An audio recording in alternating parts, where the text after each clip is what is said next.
नमस्कार मित्रों, sociology with Dhruv Dikshit channel में मैं ध्रुव कुमार दीक्षित आपका हार्दिक वंदन करता हूं, स्वागत करता हूं। आज आपके साथ मैं चर्चा करूंगा 19वीं सदी के एक स्वतंत्र विचारक, राजनीतिक आंदोलनकारी, जर्मनी के एक मूर्धन सामाजिक सिद्धांतकार कार्ल मार्क्स के बारे में। जी हाँ, सही पहचाना आपने।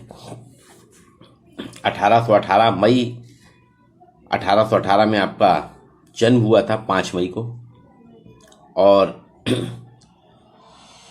1883 आज के दिन आपका निधन हुआ था।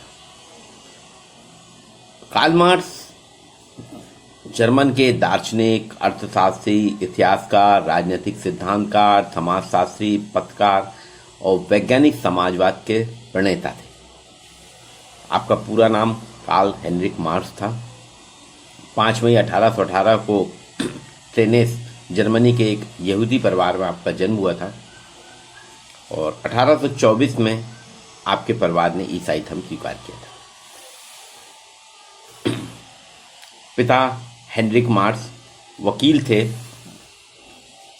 और माँ जो इनकी पिता तो हेनरिक मार्क्स वकील हुआ करते थे, माँ धार्मिक होती हेनरिक प्रेंसवर्ग आता। इनके परिवार में धर्म गुरुओं की एक लंबी कतार रही, लेकिन अपने परिवार से बिल्कुल अलग आप नास्तिकवादी थे और नैतिकता में विश्वास रखते थे। आपके बच्चे एलिनोर मार्क्स, हेनरी एडवर्ड गाय मार्क्स, लॉरा मार्क्स हैं। 1843 में आपने अपनी जेनिफर फ्रेंड से मैरिज की थी। कार्ल मार्क्स का बचपन या कहें पूरा जीवन अत्यंत गरीबी में बीता। आपका पूरा जीवन गरीबी में बीता। जेना विश्वविद्यालय से 1841 और वॉन विद्यापीठ 1835 में आपने शिक्षा प्राप्त की। मार्क्स के लिए कहा जाता है कि स्वयं समाजशास्त्री नहीं थे, लेकिन मार्क्स के विचारों में समाजशास्त्र नहीं था। समाजशास्त्री ना होके भी उनके पूरे विचारों में समाजशास्त्र था। उनके विचार इतने व्यापक थे कि उन्हें एक समाजशास्त्र के घेरे में ही हम नहीं बांध सकते। मार्क्स ने जर्मन के हीगलवाद, फ्रांस के समाजवाद, ब्रिटेन की राजनीतिक व्यवस्था संबंधी जर्मन, फ्रांस और ब्रिटेन, इन 3 राष्ट्रों की विचारों का समन्वय कर एक नई अवधारणाओं, सिद्धांतों को जन्म दिया जो मार्क्सवाद के नाम से चर्चित है। आपको जानकर आश्चर्य होगा कि 60 के दशक तक अमेरिका में मार्क्सवाद कुछ नहीं था, लेकिन 60 के दशक में वियतनाम युद्ध विरोधी आंदोलन, अश्वेत लोगों के नागरिक अधिकार संबंधी आंदोलन, महिलावादी आंदोलन और विश्वविद्यालय परिसर में विद्यार्थियों के असंतोष जैसी घटनाओं से अमेरिका ने भी मार्क्सवादी चिंतन को फलने फूलने के लिए एक प्लेटफॉर्म तैयार करा, एक भूमि तैयार की। मार्क्स धर्मनिरपेक्ष, मानववादी और नैतिक सिद्धांतों में आस्था रखने वाले चिंतक थे। उन्होंने धर्म को राजनीतिक धोखाधड़ी, जालसाजी और पूंजीपतियों द्वारा शोषण का हथियार माना है। एक जगह पे तो मार्क्स ने यहां तक कहा है कि मार्क्स वास्तव में कहते हैं कि धर्म जो है अफीम है। उन्होंने धर्म को अफीम तक कहा है। इनका कहना था कि पूंजीपतियों द्वारा समय समय पर गरीबों को नशे की हालत में रखने के लिए धर्म रूपी नशे का प्रयोग किया जाता है, ताकि उनके खिलाफ कोई आवाज ना उठा सके, बलवा ना कर सके। आप मानव स्वतंत्रता के पुरजोर समर्थक थे। एक जैसा कि पहले ही मैंने कहा, यहूदी परिवार में था, परिवार में धार्मिक अंधश्रद्धा थी, लेकिन वे तर्क के आधार पर बुद्धि सम्मत विचारों के कठोर पोषक थे। वॉन और बर्लिन विश्वविद्यालय में आपकी शिक्षा हुई। पिता के वकालत के पैतृक व्यवसाय को आपने अपनाने के लिए कानून की शिक्षा ली।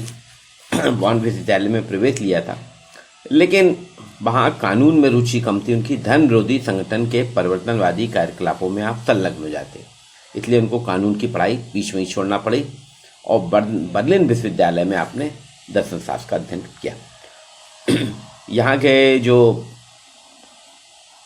यंग हीगलवादियों जो थे उनके संपर्क में आप आए, उन्होंने हीगल की कृतियों का अध्ययन किया।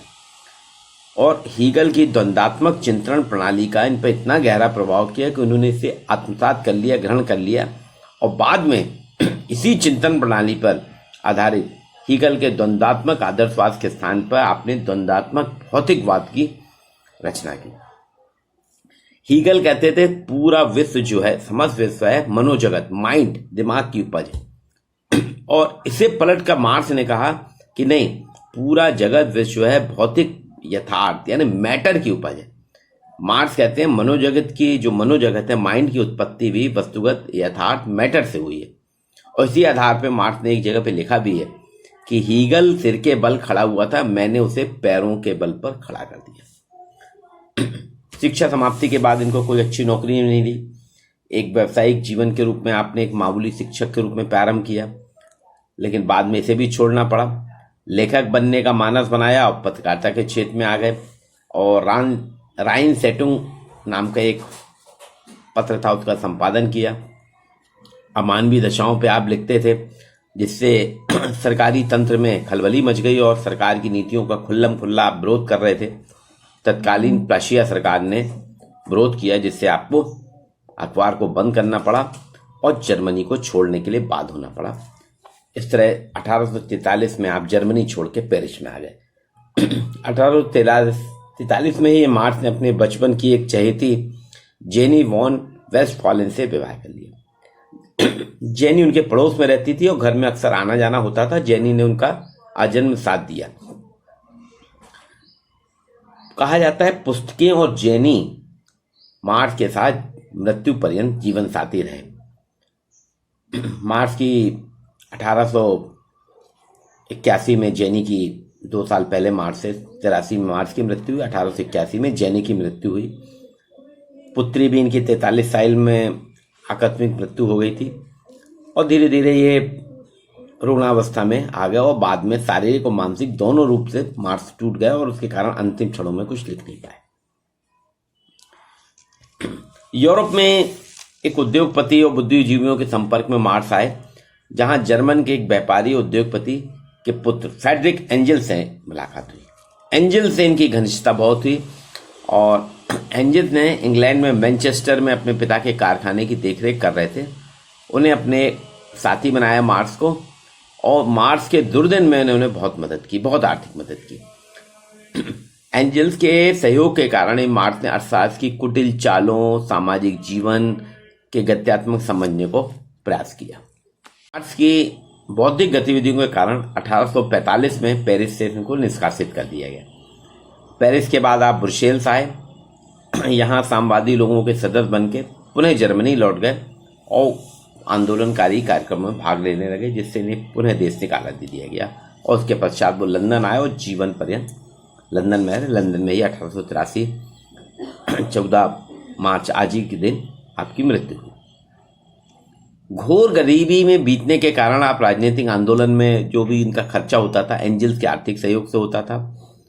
मार्क्स ने, कहा जाता है, अपने जीवन काल में 3000 पृष्ठ लिखे, जिसमें उन्होंने समाजवाद, साम्राज्यवाद, उपनिवेशवाद, पूंजीवाद, उत्पादन विधि और उसकी निष्पत्तियों पर प्रकाश डाला।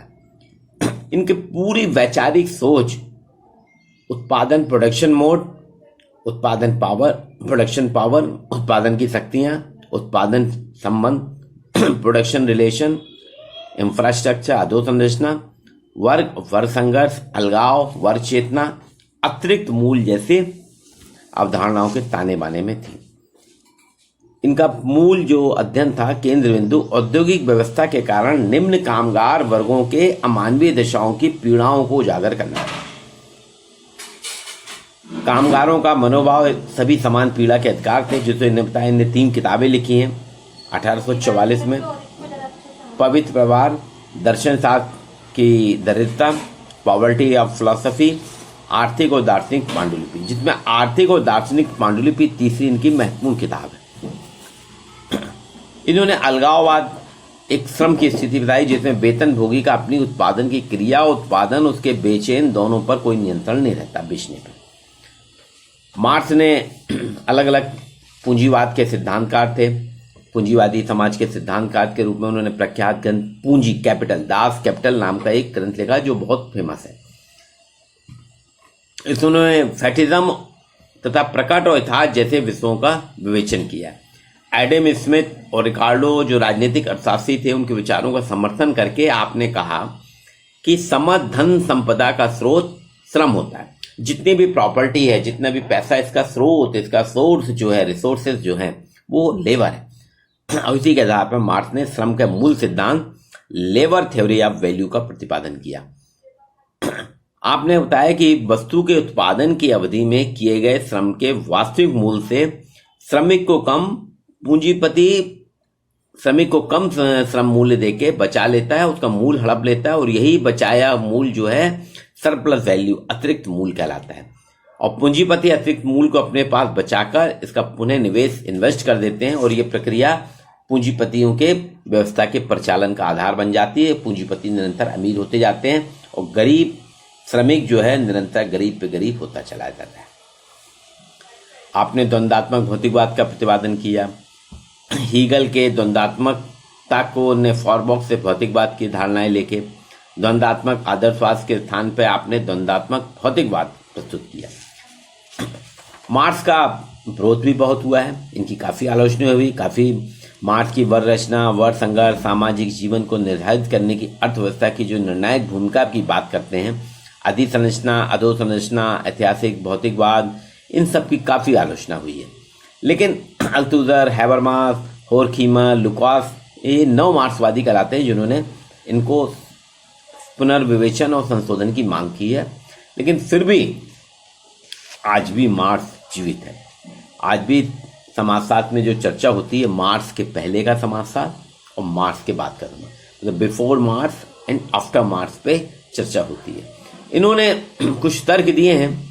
इनका कहना था कामगार वर्ग पहले से अधिक गरीब हुआ है, वर्ग संरचना 2 बुजुर्ग और सर्वहारा में बटी है। ये अलग अलग प्रकार से उन्होंने कही है। मार्क्सवाद ने उत्पादन के साधन, वैल्यूज़ की बात की है, और सामाजिक व्यवस्था, सामूहिक निर्णयों के साथ साथ व्यक्तिगत उद्देश्यों की बात की है। लेकिन फिर भी हम देखते हैं कि मार्क्स के विचारों में कमियां या त्रुटियां हो सकती हैं, लेकिन इनको पूर्णतः नकारा नहीं जा सकता। और मार्क्सवाद जो है अपने आप में काफ़ी प्रमुख है और आज भी उसकी जड़ें हैं। यद्यपि मार्क्सवाद धीरे धीरे अब समाप्त हो रहा है। रशिया में समाप्त हो चुका है, चाइना में अभी मार्क्सवाद चल रहा है, लेकिन मार्क्स के सिद्धांत, मार्क्स के विचार की जो भारत में भी धीरे धीरे समाप्त हो रही है, लेकिन आज भी मार्क्स का चिंतन, मार्क्स का समाजशास्त्री योगदान, मार्क्स का अर्थशास्त्र, मार्क्स के इतिहासकार, राजनीतिक सिद्धांत आज भी जीवंत है। इनकी कुछ प्रमुख कृतियां हैं।